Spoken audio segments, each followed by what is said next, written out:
الحمد لله نحمده ونستعينه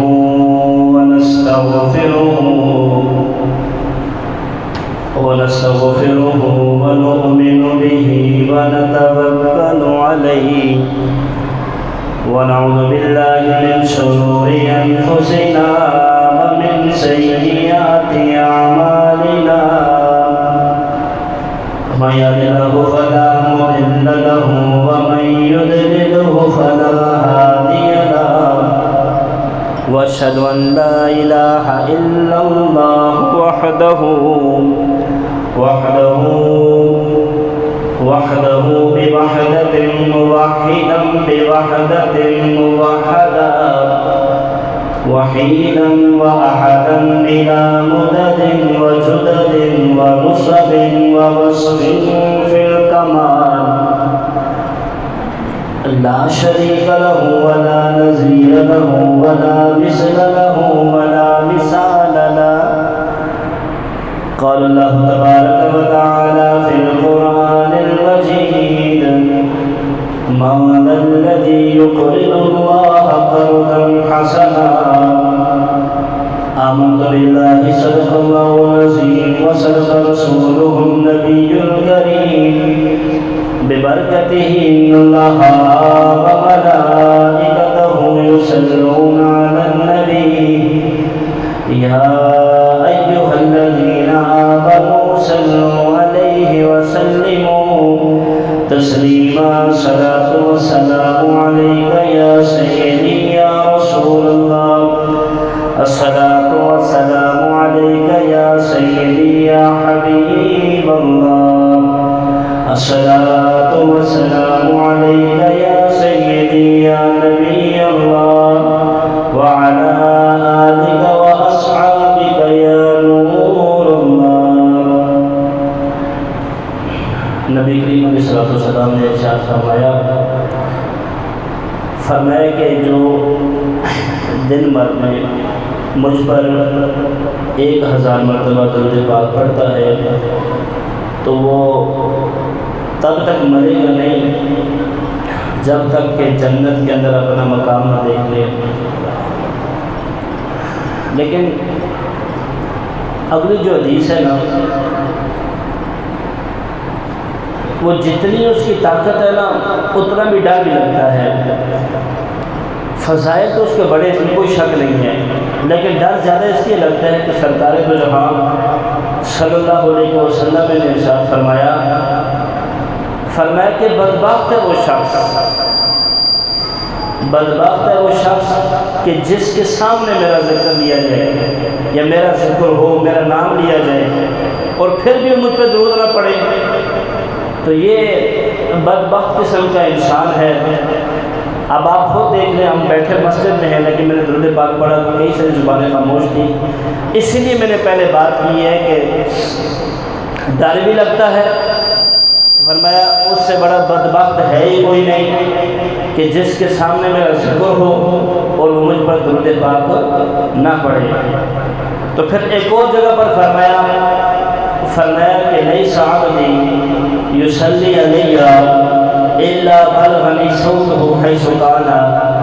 اے میرے غلاموں، تم جہاں سے بھی مجھ پر درود پڑھو نا تو تمہارے درود کو میں خود سنتا ہوں۔ ہمارے پڑھنے تک ہے، آگے اس کے فضائل، اس کے برکتیں اللہ رب العالمین بے شمار عطا کرتا ہے۔ اب یہ نہیں تھا کہ مسجد نبوی میں بیٹھ کر پڑھے تو ثواب ہوگا، حدیث کے لفظ ہیں، اور ان لوگوں کے لیے بھی ہے کہ جو کہتے ہیں کہ سرکار ہمیں سن نہیں سکتے، ان کے لیے بھی اس میں ہے کہ سرکار دور سے نہیں سن سکتے، اگر مسجد نبی میں پڑھے تو پھر تو آگے سے بڑی خوبصورت بات اسی کا جواب دیتے ہوئے میرے مصطفیٰ نے فرمایا حیث کان، تم جہاں سے بھی درود پڑھو نا تمہارے درود کو میں خود سنوں گا۔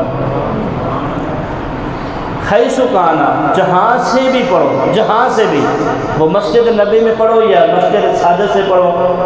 لیس عبدی، میرا کوئی بھی ایسا غلام نہیں ہے یصلی علیہ جو مجھ پر درود پڑھے الا بلغنی صوتہ حیث کان، وہ جہاں سے بھی پڑھے نا اس کا درود میں خود سنتا ہوں۔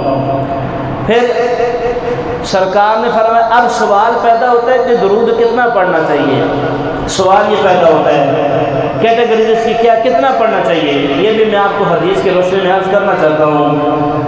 سرکار علیہ السلام کی بارگاہ میں موجود ہے حضرت کعب رضی اللہ تعالیٰ عنہ. تو فرمایا کعب دو طرح کی روایات موجود ہیں.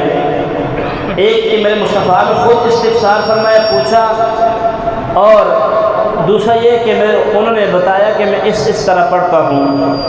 کہا کہ کعب درود کس طرح پڑھتے ہو, کتنے ٹائم پڑھتے ہو. تو انہوں نے کہا کہ اے اللہ کے نبی میں ایک حصہ درود پڑھتا ہوں اور باقی 3 حصے نہ میں اور وظائف کرتا ہوں. آپ بھی غور سے سنیں. تو میرے مصطفیٰ نے فرمایا ٹھیک ہے لیکن کچھ زیادہ کروں. انہوں نے کہا جی پھر میں 2 حصے درود پڑھتا ہوں اور باقی وظائف وغیرہ کرتا ہوں. تو سرکار نے فرمایا پھر تھوڑے سے ذرا کچھ اور ہو جائے, یہ بھی بہتر ہے پر کچھ اور ہو جائے ذرا مزید.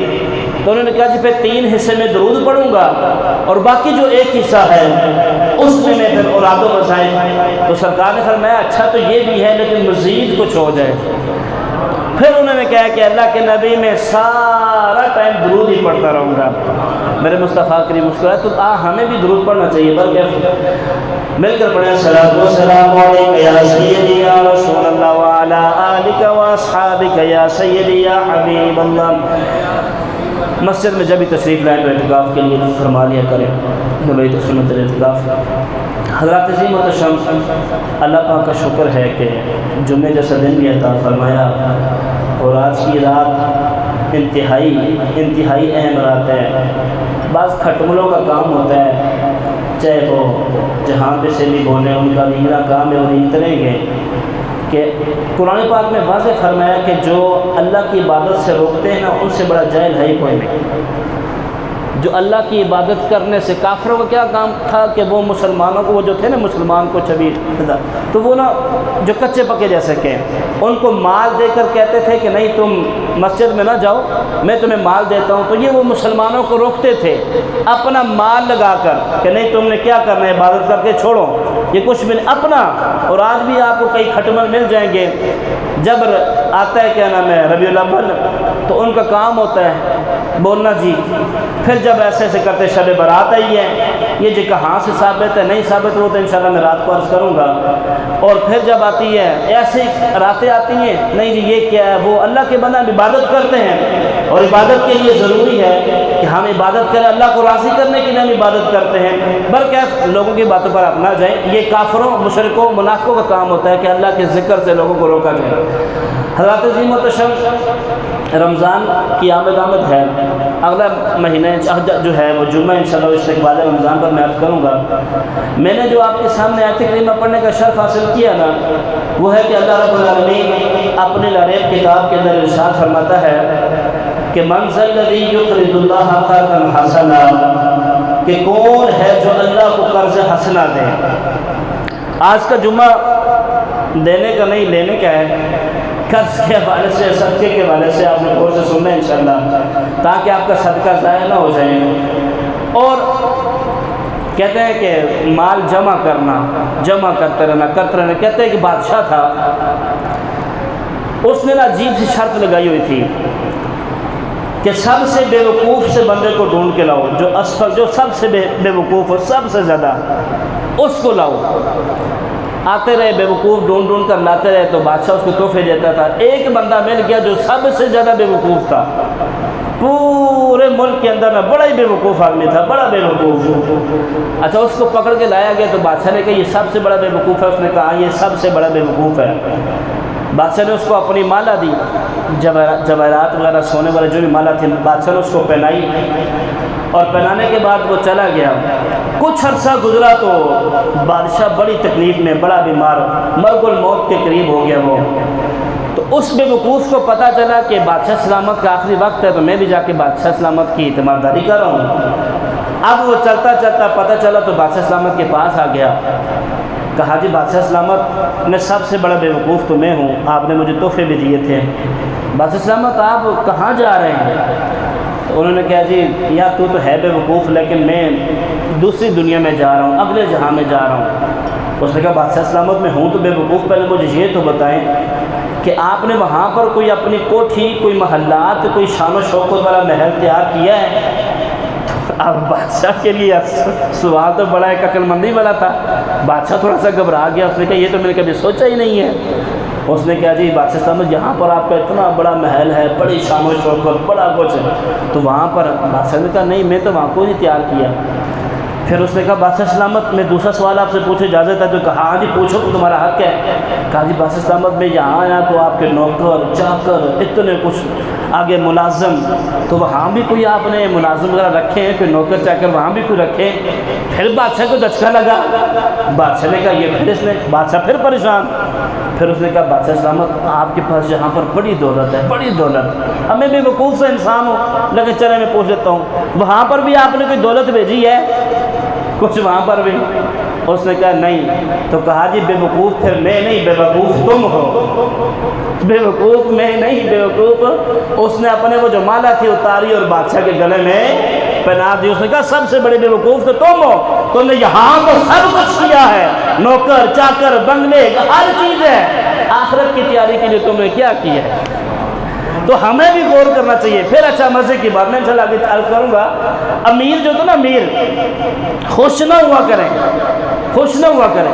اگر آپ غریبوں کو دیتے تو خدا کا شکر ادا کیا کریں، خدا کا شکر ادا کیا کہ اللہ نے ہمیں اس قابل بنایا کہ ہم کسی کی مدد کریں، بلکہ الٹا غریبوں کا شکریہ ادا کرنا چاہیے، الٹا غریبوں کا شکریہ ادا کرنا چاہیے، کیونکہ حدیث پاک کے اندر یہ بات موجود ہے، فرمایا 500 سال پہلے غریب جنت میں چلے جائیں گے اور امیر 500 سال تک انتظار کرتے رہیں گے۔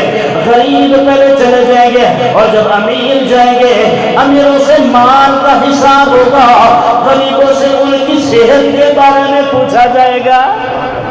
امیر ابھی مال کا حساب و کتاب دے رہا ہوگا اور غریب سے اس کی صحت، اس کی مرضی، اس کی بارے میں پوچھ جائے گا، ہاں تو نے کیا کیا تھا۔ تو غریبی پر بھی ناز کرنا چاہیے، غریبی پر بھی ناز کرنا چاہیے، بلکہ اللہ رب العالمین اپنے لارے کتاب کے اندر ارشاد فرماتا ہے، فرمایا منزل الذی یقرض اللہ قرضا حسنا، فرمایا کون ہے جو اللہ کو قرض حسنا دے۔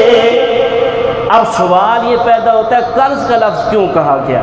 قرض کا کون ہے جو اللہ کو قرض دے، اللہ کو قرض دے؟ علماء فرماتے اس وجہ سے کہ اگر ہم کسی کو دنیا میں قرض دیں نا قرض، تو ہمیں امید ہوتی ہے کہ یہ ہمیں واپس کرے گا، امید ہوتی ہے۔ قرض اسی بنا پر دیا جاتا ہے، اسی بنا پر کہ یہ ہمیں واپس کرے گا۔ اسی لیے اللہ نے فرمایا منظور تم یہ خیال رکھو جب تم نے مجھے دیا تو پھر میں تمہیں ضرور عطا کروں گا، اور بڑھا چڑھا کر۔ اچھا دوسری بات، بعض لوگ یہ بھی غلطی کرتے ہیں، وہ کیا کرتے ہیں روپیہ دیتے ہیں نا، اچھا یار 10 واپس نہیں آئے، 20 واپس نہیں آئے، میں نے تو فقیر کو کھانا بھی کھلایا تھا، مجھے اس کا صلہ نہیں ملا۔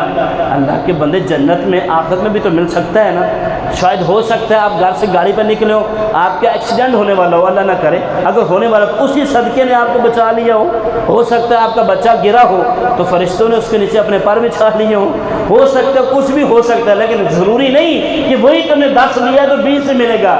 بلکہ حضرات سے متشم اس آیت کی تفسیر میں علماء نے بڑا ہی خوبصورت ایک بات لکھی، کہتے ہیں کہ ایک شخص ایک آدمی تھا، بڑا مالدار تھا، بڑا مغرور تھا، مال زیادہ ہو تو انسان اپنی اوقات بھول جاتا ہے، بڑا ہی مغرور قسم کا شخص تھا وہ اس کے ساتھ ایک غریب صحابی کا بھی گھر تھا۔ اب اس جو بڑا مغرور بندہ تھا، امیر آدمی تھا، اس کے نا درخت تھا ایک کھجوروں والا۔ اب اس کا جو درخت تھا وہ جیسے ہی بڑھتا گیا، اب اس کی جو شاخیں تھی اس غریب کے گھر میں بھی نا ایسے آگے ٹہنیاں پر ہوتی تھی، شاخیں بڑھتی جائے، وہ جھکنا شروع ہوئی۔ اب جو صحابی کا گھر تھا ان صحابی کے گھر پر آ گئی، اور صحابی کون؟ جس نے سرکار کا دیدار کیا ہو، تربیت بھی میرے مصطفیٰ نے فرمائی ہو۔ اب وہ جو غریب صحابی تھے نا، انہوں نے کہا یار میں ایسا کرتا ہوں کہ دیوار کو نا ذرا بلند کر دیتا ہوں تاکہ یہ جو ٹائمنگ ہے، یہ شاخ ہے نا، یہ اسی طرف رہے، اس طرف نہ آ جائے، کہ یہ نہ ہو کہ اس کھجور ہے یہ میرے بچے نہ کھا لیں۔ انہوں نے دیوار کو نا ایسے بڑھانا شروع کیا، دیوار بڑھتی گئی، لیکن وہ جس اس بندے کو پتہ چل گیا، اس نے کہا تم یہ کیا کر رہے ہو؟ اس نے کہا یار میں دیوار لگا رہا ہوں بیچ میں تاکہ تیرا درخت اسی سائڈ پر رہے، ادھر نہ آئے۔ اب مغرور تھا، پیسہ تھا، دولت تھی، غرور تو ہوتا ہے بندے کو اپنے آپ پر، لیکن اسی مٹی کے بیچ میں ہم نے چلے جانا ہے۔ اس نے کہا نہیں نہیں، میں نے دیوار کو بلند نہیں کرنے دینا۔ تو اس نے کہا یار ایسا نہ کر، اب تیری مہربانی، شریعت کا تقاضا ہے، مسئلہ ہے، تیری یہ کھجوریں اب تیرے حصے میں، یا تو ایسا کر یا مجھے دیوار کو بلند کرنے دے، تو یا ایسا کر کہ یہ جو ٹہنی ہے نا اس کا تو مجھ سے جو بھی درہم اور دینار لینا چاہتا ہے وہ لے لے۔ اب درہم کہتے ہیں چاندی کو اور دینار کہتے ہیں سونے کے سکے کو، درہم نا چاندی کے سکے کو کہتے ہیں۔ اس نے کہا نہیں جی میں بھی تیری گل کوئی نہیں ماننی۔ وہ غریب آدمی تھا، اس نے کہا پھر ایسا کرتے ہیں، چلتے ہیں سرکار دو جہاں کی بارگاہ میں، میرے مصطفیٰ کو ہم ان کے پاس فیصلہ لے کے جاتے ہیں، جو سرکار فیصلہ فرمائیں گے مجھے منظور ہے۔ اب وہ صحابی غریب اور جس بندے کا وہ درخت تھا وہ دونوں آگے سرکار کی بارگاہ میں۔ اب جیسے سرکار کی بارگاہ میں تو ساری بات عرض کی کہ اللہ کے نبی یہ بات ہے۔ میرے مصطفیٰ نے فرمایا کہ تو ایسا کر کہ اس کو نہ ٹہنی دے دے۔ اس نے کہا جی نہیں میں ٹہنی نہیں دوں گا۔ سرکار نے پہلے فرمایا درخت پورا دے دے، اس نے کہا میں درخت نہیں بیچوں گا۔ میرے مصطفیٰ نے فرمایا تو ایسا کر ٹہنی دے دے، تو کہا جی نہیں میں ٹہنی بھی نہیں دوں گا۔ سرکار نے فرمایا تو اس کو ٹہنی دے، میں جنت میں تجھے درخت عطا کروں گا، میں تجھے جنت میں درخت عطا کروں گا، تو اس غریب کو یہ عطا کر۔ لیکن اس نے کہا برکہ وہ مغرور تھا، سارے صحابہ بھی بیٹھے ہیں، اس نے کہا جی نہیں مجھے کچھ بھی نہیں چاہیے۔ صحابہ نے کہا کتنا بدبخت قسم کے شخص ہے کہ سرکار دو جہاں علیہ السلام اس ایک درخت کے بدلے اس کو جنت میں پورا باغات دینے کے لیے سرکار فرما رہے میں تجھے پورا درخت عطا کروں گا، لیکن یہ بندہ ہے کہ یہ نہیں ہے۔ اتنے میں نے ایک صحابی کھڑے ہو گئے، ایک صحابی کھڑے، وہ کونے میں سے کھڑے ہوئے ہیں۔ وہ جیسے ہی کھڑے ہوئے انہوں نے کہا اے اللہ کے نبی میرا نا باغ بہت ہی بڑا ہے، بہت بڑا باغ ہے۔ اب اپنے باغ کی وہ شان بیان کرنا شروع کر دی۔ اے اللہ کے نبی وہ بہت ہی بڑا باغ ہے۔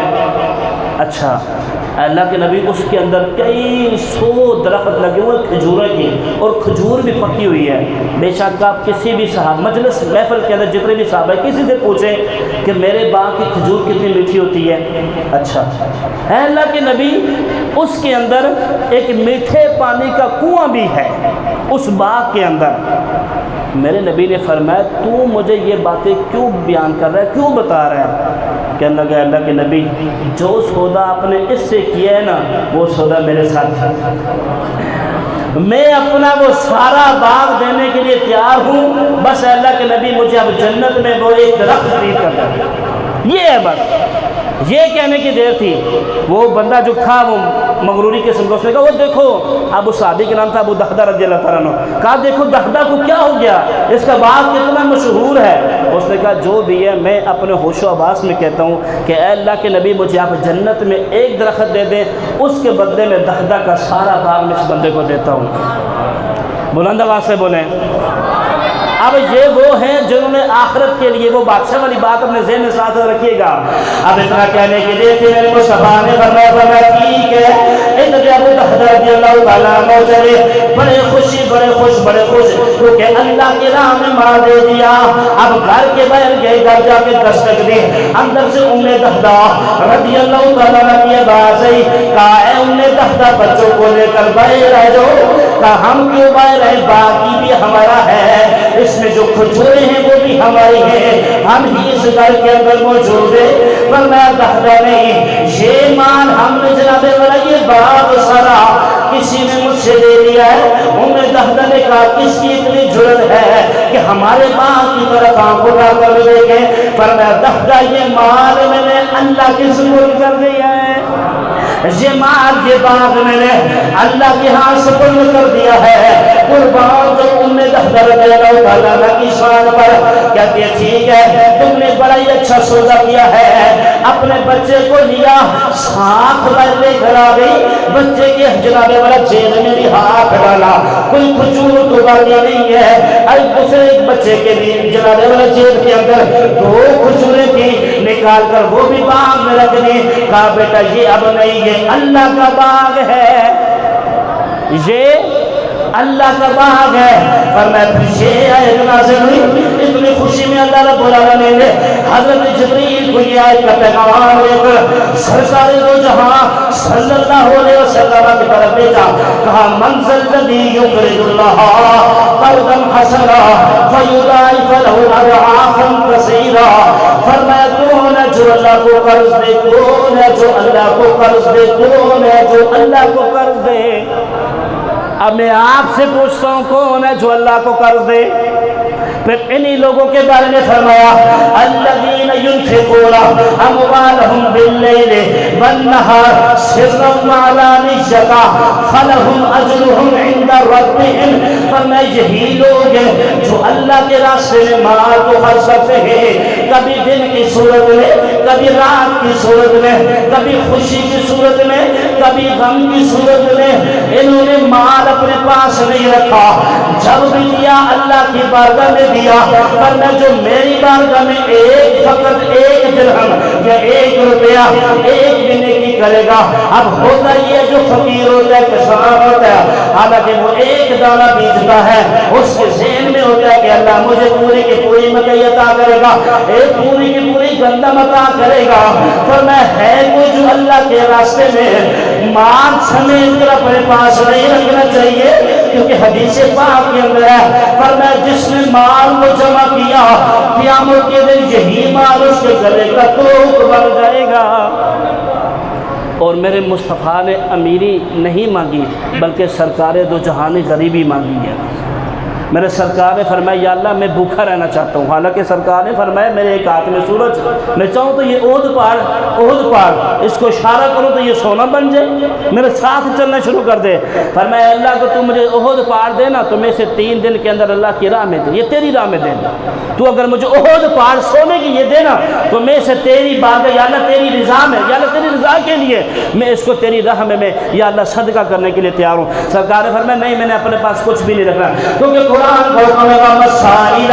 فلا تنہر، محبوب تمہارے پاس کوئی بھی آئے، محبوب کوئی بھی سائل ہے، اس کو خالی نہیں لٹانا چاہیے۔ حضرت فاطمہ الزہرا رضی اللہ تعالیٰ عنہ فرماتی ہے، کہتی ہے علی میرا نار کھانے کو دل کر رہا ہے۔ حضرت علی نے کہا ٹھیک ہے، میں جاتا ہوں باہر جا کے دیکھتا ہوں، ایک درہم ہے، ایک درہم اپنے پاس رکھا اور بازار میں چلے گئے، انار خریدا، انار خرید کر جناب والا جیسے ہی گھر کی طرف لوٹتے ہیں، فقیر نے صدا دی اے علی اللہ کے نام پر میں بھوکا ہوں، مجھے انار دے دو۔ اب ادھر سے دیکھا تو سرکار دو جہان کی بیٹی ایک طرف ہے، دوسری طرف دیکھا تو قرآن کا حکم ہے کہ جو بھی سائل ہے اس کو خالی نہیں لٹانا چاہیے۔ علی پاک نے انار لیا، اس فقیر کو دے دیا۔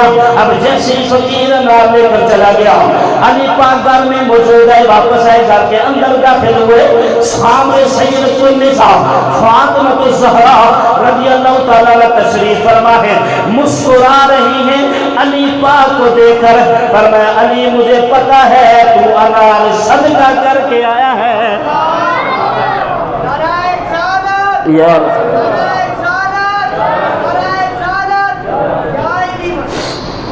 فرمایا علی مجھے پتا ہے کہ تو نے انار لیا ضرور ہے، لیکن اللہ کی راہ میں اس کا اب یہ گفتگو ہو ہی رہی تھی، اتنے میں دستک ہوئی اور جب دروازہ کھولا تو سامنے دیکھا تو سلمان فارسی رضی اللہ تعالیٰ عنہ جلوہ گر ہیں، تشریف فرما ہے۔ کہا جی کیا؟ کہا جی سرکار نے آپ کے لیے انار بھیجے ہیں، بہت ہی جلد صلہ مل جاتا ہے، بہت ہی جلد صلہ مل جاتا ہے۔ کہا جی سرکار دو جہاں نے آپ کے لیے انار بھیجے ہیں۔ اب جیسے ہی حضرت علی آگے بڑھے، وہ جو پلیٹ تھی وہ جو تھا اس کو ایسے لیا، گنا تو 9 انار تھے۔ کہا جی ساڑھے کوئی نہیں، واپس لے جاؤ۔ کہا کیوں جی؟ کہا کہ اللہ نے فرمایا کہ میری راہ میں 1 2 میں 10 دوں گا، یہ تو 9 ہے، میری بارگاہ میں 1 2 میں 10 دوں گا، یہ 9 ہے، ایسے کیسے ہو سکتا؟ تو سلمان فارسی نے ایسے جیب میں ہاتھ ڈالا اور انار باہر نکال کر کہا جی اللہ نے تعالیٰ صدقہ قبول کر لیتا ہے۔ حضرت رابعہ بصری رضی اللہ تعالیٰ عنہ تشریف فرما گئے، غلام جو ہے لونڈی ہے، آٹا گوندا، آٹا گوند کر جیسے ہی رکھا، روٹیاں پکائی، 2 روٹیاں دی، مہمان بھی دسترخوان پر چل رہا ہے، سائل آیا کہنے لگا ہے کوئی اللہ کے نام پر مجھے دینے والا؟ رابعہ بصری رحمت اللہ تعالیٰ علیہ